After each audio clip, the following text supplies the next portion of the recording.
হয়ে আমি কখনোই চাবো না আমার সন্তানরা আমার মতো অভাব দেখুক। 10 বছরের এই সংসার থেকে কিছুই পাইনি। পেয়েছি স্বামীর অবহেলা, অভাব, মানসিক অশান্তি।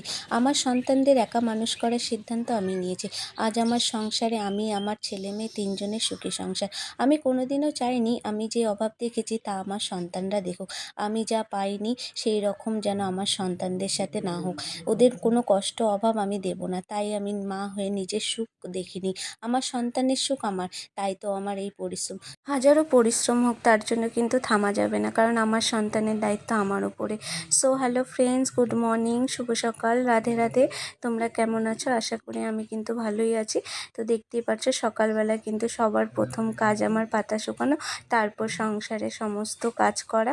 সংসারে কাজ করে তারপরে কিন্তু আমাকে আবার বসতে হবে কাজ নিয়ে। তো আজকে সকালবেলা পুজো দিয়ে নিলাম। পুজো দেওয়ার পর কিন্তু খুব গরম পড়েছে 2 দিন ধরে। তো পান্তা ভাত এবং ডাল ভিজিয়ে রেখেছি, বড়া বানাবো। তো তোমরা কারা কারা পান্তা ভাত খেতে ভালোবাসো কমেন্ট